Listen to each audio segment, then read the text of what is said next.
7 indicadores fundamentais que todo economista deve conhecer.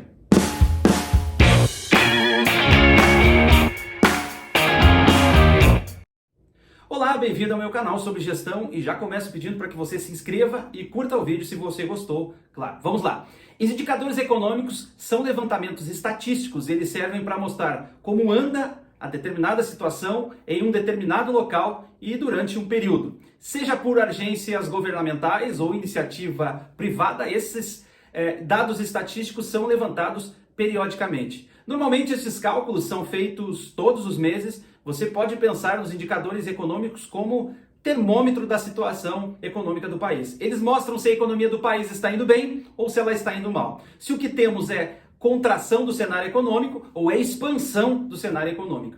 A importância deles está no fato de que eles ajudam na tomada de decisão de um país e até das empresas. Se soubermos que a economia não anda bem, é mais fácil para traçarmos estratégias que amenizem esse problema na empresa, enfim, aonde nós estamos no local trabalhando. Além disso, os indicadores econômicos também são valiosos para investidores e empresas. Isso porque alguns deles interferem diretamente nos rendimentos de diversos títulos. Assim, para delinear um bom plano na hora de investir, é preciso sim dominar esse assunto. Os principais indicadores econômicos são PIB, IPCA, IGPM, TR, dólar e NPC. Então nós vamos começar aí analisando o PIB. PIB, Produto Interno Bruto. Ele é possível, obviamente, medir a evolução de riquezas de uma determinada região, país, estado ou cidade. É a soma de todos os bens e serviços finais produzidos durante um determinado período, desconsiderando valores dos bens intermediários utilizados no seu processo de produção. Então, é o valor daquela região, daquele local. Vamos ao IPCA, Índice de Preço ao Consumidor Amplo. O aumento generalizado dos preços tem o nome de inflação, o que significa a desvalorização da moeda local e a perda do poder aquisitivo. A diminuição generalizada dos preços, por sua vez, tem o nome de deflação, que significa a valorização da moeda local e o ganho do poder aquisitivo. Esse índice é oficial de inflação no Brasil, calculado pelo IBGE. Serve de parâmetro, aliás, ao Copom, que é um grupo de executivos do Banco Central, que definem as metas de inflação.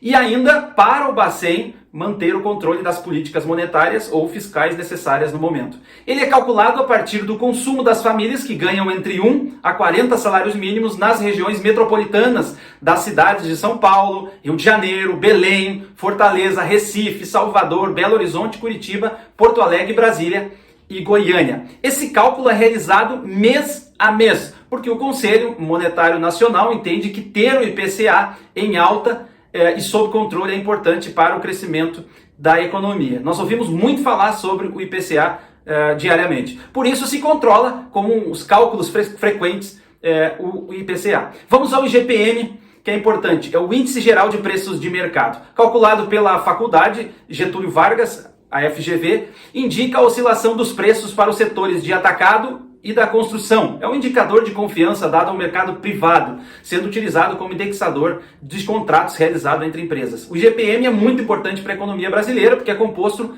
por outros 3 indicadores. 60% do índice de preço por atacado, o IPA, 30% do índice de preço do consumidor, o IPC, 10% do índice nacional de custo de construção, o INCC. Então o PIB é C mais I mais G mais NX. Você vê que não é qualquer coisa. Ele tem ainda como base C, o consumo das famílias, investimento das empresas e gastos do governo.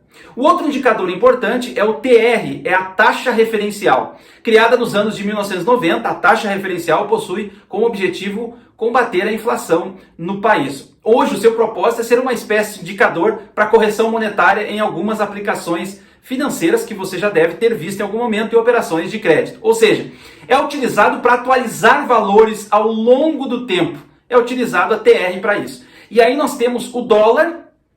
Muita gente não sabe que o dólar é sim um indicador econômico, mas ele é um indicador econômico. Contudo, a sua cotação pode influenciar diretamente em vários aspectos da economia brasileira, como nas exportações que ocorrem diariamente. Se o dólar está baixo, significa que o turismo e os importadores internacionais estão mais desfavorecidos. Se o dólar está alto, pelo contrário. Então a inflação por aqui aumenta, bem como o preço dos produtos que exportamos de outras nações.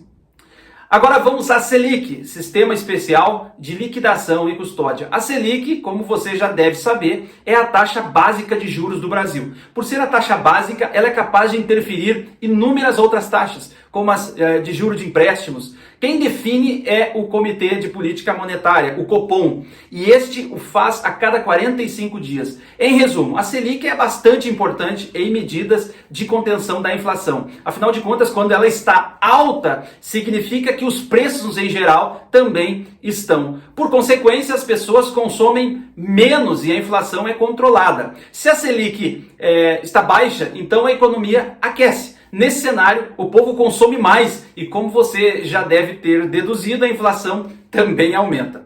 Vamos ao último e não menos importante, o INPC, Índice Nacional de Preços ao Consumidor, muito utilizado pela negociação coletiva entre sindicatos. Esse índice é bastante semelhante ao IPCA, contudo é um pouco menos abrangente, pois considera apenas famílias com até 5 salários mínimos.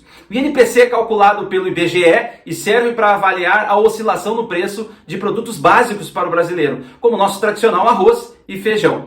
Por essa razão, aliás, esse índice é levado em consideração quando se trata de reajuste salarial. Você já deve ter escutado muito sobre as negociações coletivas que ocorrem entre sindicatos. Com essa abordagem sobre esses 7 indicadores, você poderá entender um pouco mais sobre a situação do país e muitas vezes conectar com a situação da política. Obrigado por acompanhar até aqui. O nosso canal no YouTube está à disposição, tem vários vídeos à disposição sobre gestão e sobre economia. Gestão de marketing, gestão financeira, gestão estratégica e sobre a economia do país. Um abraço para você e até o próximo vídeo. Tchau, tchau.